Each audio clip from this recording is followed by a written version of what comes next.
किसी के मन की बात समझने के 3 विशेष तरीके होते हैं। ये तरीके बेहद अहम हैं क्योंकि इन्हें जानकर आप दूसरों के विचारों और भावनाओं को आसानी से समझ सकते हैं।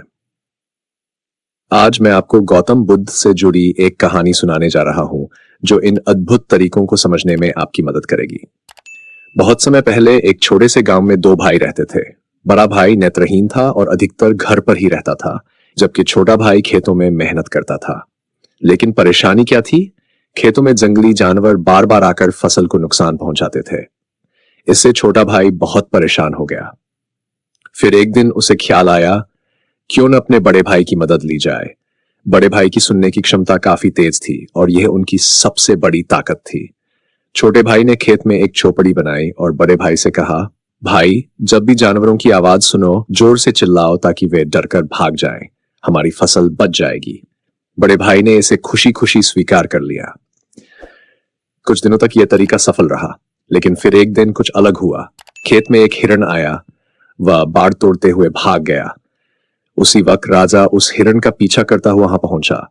उसने नेत्रहीन भाई से पूछा, क्या तुमने हिरण को देखा? बड़े भाई ने शांति से जवाब दिया, मैं देख तो नहीं सकता, पर वह हिरण पीछा करने लायक नहीं है। राजा चौंक गया। उसने तुरंत पूछा, तुम ये कैसे कह सकते हो? बड़े भाई ने जवाब दिया, वह एक गर्भवती मादा हिरण है। उसकी दौड़ने की आवाज और बाड़ को तोड़ने के तरीके से यह साफ पता चलता है। राजा को यकीन नहीं हुआ, लेकिन जब उसने सच का पता लगवाया तो वह दंग रह गया। बड़े भाई की बात बिल्कुल सही थी। राजा नेत्रहीन भाई की बुद्धिमानी से इतना प्रभावित हुआ कि उससे कई सवाल पूछने लगा। हर सवाल का उत्तर सटीक मिला। आखिरकार राजा ने पूछा, यह सब तुम कैसे कर लेते हो? नेत्रहीन भाई मुस्कुराया और बोला, राजन, यह कोई जादू नहीं। दूसरों की गतिविधियों और उनकी शारीरिक भाषा को ध्यान से देखकर और सुनकर यह सब संभव है। राजा ने उसकी बातों को समझा और उसकी योग्यता को खूब सराहा। उसने जाना कि मन की भाषा को समझना सच में एक अनमोल कला है। नेत्रहीन भाई ने गहरी आवाज में कहा, मैं अंधा हूं, इसलिए मुझे चीजों को समझने के लिए उनके कार्यों पर ध्यान देना पड़ता है। जब मैं किसी के बारे में जानना चाहूं तो मुझे उसे काम सौंपना पड़ता है और फिर उसके काम करने के तरीके को देखना होता है। इससे मुझे समझ आता है कि वह व्यक्ति क्या सोच रहा है। राजा ने हैरानी से पूछा, क्या इसका मतलब है कि मैं भी किसी के विचार जान सकता हूं? अंधे व्यक्ति ने मुस्कुराते हुए कहा, बिल्कुल, आप भी किसी के विचार समझ सकते हैं, लेकिन इसके लिए आपको पहले अपनी आत्मा पर काम करना होगा। राजा ने उत्सुकता से कहा, आत्मा पर काम करना, यह कैसे होगा? अंधे व्यक्ति ने गहरी आवाज में जवाब दिया, सबसे पहले आपको अपनी मानसिकता को शांत करना होगा और खुद को वर्तमान में लाना होगा। अगर आप पिछली घटनाओं या भविष्य की चिंताओं में उलझे रहेंगे तो आप सामने वाले के विचारों को कभी नहीं समझ पाएंगे।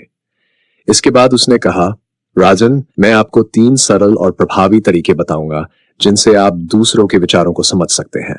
लेकिन याद रखें, यह कला तभी काम करेगी जब आप अपने भीतर स्थिरता और शांति बनाए रखेंगे। पहला तरीका, आंखों पर ध्यान दें। अंधे व्यक्ति ने कहा, जब आप किसी से बात करें तो उनकी आंखों पर ध्यान दें। आंखें सबसे ज्यादा बोलती है, भले ही जुबान चुप हो। उनकी दिशा, पलकें झपकने की गति और भौहों की हलचल से आप समझ सकते हैं कि वे क्या महसूस कर रहे हैं। उदाहरण के लिए, जब किसी की आंखें बार बार इधर उधर देखती है तो वह असमंजस में है, और अगर कोई आपकी आंखों में सीधे देख रहा है तो वह आत्मविश्वासी या सच्चा हो सकता है। दूसरा तरीका, चेहरे के हाव भाव पर ध्यान दें। उसने समझाया, चेहरे पर हमेशा भाव होते हैं, एक मुस्कान, गहरी भौहें या हल्की झुंझलाहट, यह सब बहुत कुछ कहता है। किसी का चेहरा उसकी भावनाओं का सबसे बड़ा आईना है। जब कोई असहज होता है तो उसका चेहरा तुरंत ये दिखा देता है। इसलिए चेहरे के संकेतों को पढ़ना सीखें। तीसरा तरीका, हाथों और शरीर की भाषा को समझें। अंधे व्यक्ति ने विस्तार से बताया, शरीर की भाषा और हाथों की हरकतें बहुत कुछ कहती हैं। अगर कोई बातचीत के दौरान अपनी उंगलियों से खेल रहा है तो वह बेचैन हो सकता है। वहीं अगर कोई अपने बाजू जोड़कर खड़ा है तो वह अपने विचारों को छिपा रहा है। ध्यान से इन इशारों को समझें। शांत और सतर्क रहना है सबसे जरूरी। अंत में अंधे व्यक्ति ने राजा को यह याद दिलाया, राजन, इन तरीकों को अपनाने के लिए आपको धैर्य और सतर्कता की जरूरत होगी। अगर आपका मन शांत नहीं है तो आप इन सूक्ष्म संकेतों को कभी नहीं देख पाएंगे। महान ज्ञानी लोग इसी वजह से दूसरों के मन को पढ़ पाते हैं, क्योंकि उनका मन स्थिर और ध्यानमग्न रहता है। राजा ने सिर झुकाते हुए कहा, तुम्हारी बातें मुझे प्रेरणा देती है। मैं इन तरीकों को जरूर अपनाऊंगा। अंधे व्यक्ति ने मुस्कुराते हुए कहा, आशा करता हूं यह ज्ञान आपके जीवन में नई नई रोशनी लेकर आएगा।